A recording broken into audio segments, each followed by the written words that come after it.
సంతోషంగా ఉన్న నీవు కష్టంలోకి వెళ్ళాలని దేవుడు ఇష్టపడాడు, కానీ కష్టంలో ఉన్న నిన్ను మాత్రం సమృద్ధిలోకి దేవుడు మార్చాలని ఆశపడతాడు. దుఃఖంలో ఉన్న నిన్ను ఆనందంలోకి మార్చాలని ఆశపడతాడు. కానీ నీ మనస్సు నీకు అర్థం కావట్లేదు, నీ ఆలోచనలు నీకు అర్థం కావట్లేదు, నీ తలంపులు నీకు అర్థం కావట్లేదు. ఏం చేయాలో తోచలేని స్థితిలో నీ స్వంత నిర్ణయాలు తీసుకొని వెళ్ళి సమృద్ధిలో ఉన్న నీవు కరువులోకి వెళ్ళిపోయి ఆ కరువులో సమస్తమును కోల్పోయి తిరిగి ఒంటరిదానిగా నువ్వు వస్తున్నప్పుడు ఆయనను ఒంటరిగా నిన్ను విడిచిపెట్టద్దని దేవుడు ఏం చేశాడంటే రూతును సహకారిగా దేవుడు మార్చాడు. ఎందుకంటే ఆ రూతు కనుక ఒకవేళ నయోమికి కనుక తోడు లేకపోతే నయోమి జీవితము ఫుల్ స్టాపే.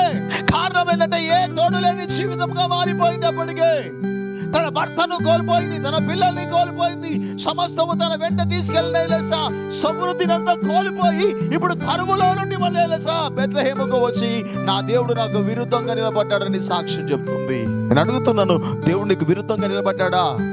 లేదే, నీవు దేవునికి విరుద్ధంగా నిలబడడానికి ప్రయత్నం చేస్తున్నావు.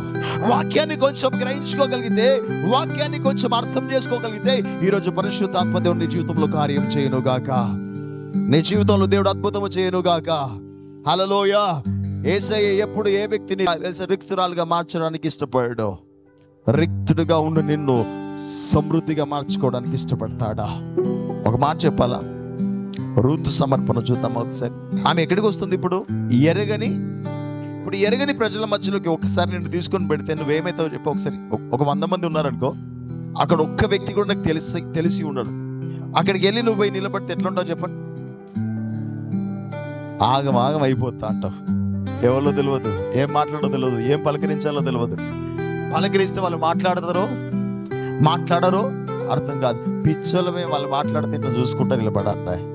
చివరికి ఒకవేళ ఎవరో వచ్చినట్టు పలకరిస్తే సల్ల చెమటలు బుట్టి ఆగం అయిపోతుంటావు. కానీ ఆ ప్రజల మధ్యలోకి రూతు ఎలా వెళ్తుంది తెలుసా? నేను ఈరోజు నీకు తోడుగా వస్తున్నా, నువ్వు నాకు తోడుగా ఉంటే నేను నీకు తోడుగా ఉంటాను. మన ఇద్దరికి దేవుడే తోడు ఉంటుంది. హల్లెలూయా. వారిలో ఒంటరి అయిన వాడు 1000 మంది. సో ఆ 100 మంది పరిచయం లేకపోయినా పర్లేదు, కానీ ఆ ఒంటరి వ్యక్తిని 1000 మందికి పరిచయం చేసే దేవుడు నా దేవుడు.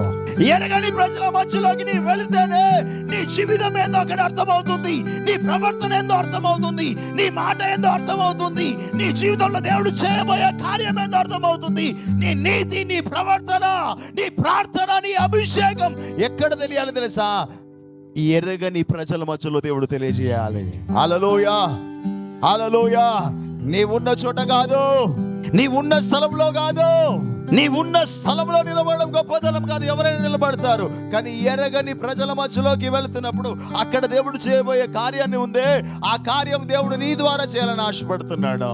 నా భాషలో చెప్పాలంటే ఆ ఏరియాలో నిలబడే ధైర్యం మనకు కావాలి, ఆ ఏరియాలో మాట్లాడే ధైర్యం కావాలి, ఆ ఏరియాలో దేవుని కోసం సాక్షిగా నిలబడే ధైర్యం మనకు రావాలి. ఆయన వాక్యం సూటిగా చెప్తుంది. ఈరోజు రూతు ఎరగని ప్రజల మధ్యలోకి వెళ్ళింది, కానీ నయోమితో చెప్తుంది.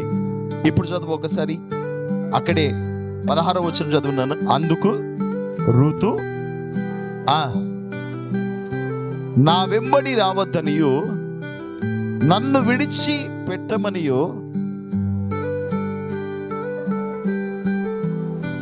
సింపుల్ గా ఒకే ఒక మాట చెప్తుంది. అందుకు రూతు నా వెంబడి రావద్దనియు నన్ను విడిచిపెట్టమనియు నన్ను బ్రతిమిలాడుకొనవద్దు. హలో గట్టిగా 2 చేతులైతే దేవునికి ఒక స్తోత్రం చెప్తాం. హల్లెలూయా. దేవుడు ఒకసారి నిన్ను విడిచిపెడితే ఎలా ఉంటుంది చెప్పండి? ఒక్కసారి ఆలోచన చేద్దాం. శూన్యమే, మరగైపోతావు, కనబడవు. కానీ తన భర్తతో ఉన్న రోజులు రూతుకు నయోమి ఏందో తెలుసు, నయోమి రూత్ ఏందో తెలుసు. వారి మధ్యలో ఒక సంబంధము దేవుడు ఏర్పాటు చేసాడు. ఒక వ్యక్తిని ఎప్పుడో ఒక వ్యక్తి విడిచిపెట్టుకుంటారు చెప్పండి? నచ్చనప్పుడు, లేదా నీకు అనుకూలం కలిగినప్పుడు, లేదా మనసులో స్వార్థం పెరిగినప్పుడు ఇంకో వ్యక్తిని పక్కకు పెట్టాలనుకుంటాడు. కానీ రూతు నయోమిని పక్కకు పెట్టాలని అనుకోలేదు. తోటి కోడలు వెళ్ళిపోయింది చెప్పగానే, బిడ్డ నా కుమారుడు చనిపోయింది కదా బిడ్డ, నువ్వు వెళ్ళిపోయి నీ జీవితం జయించిపోవడం ఏం తెలుసా?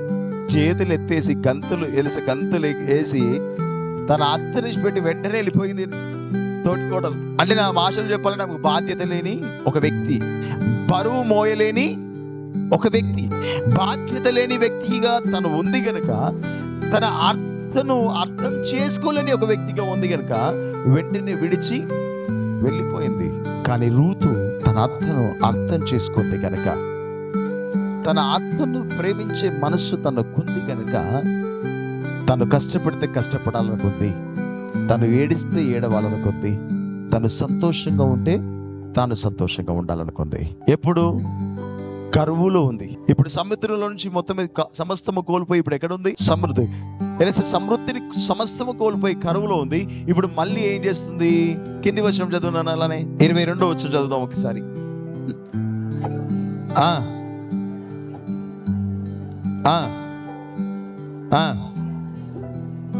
వచ్చిరి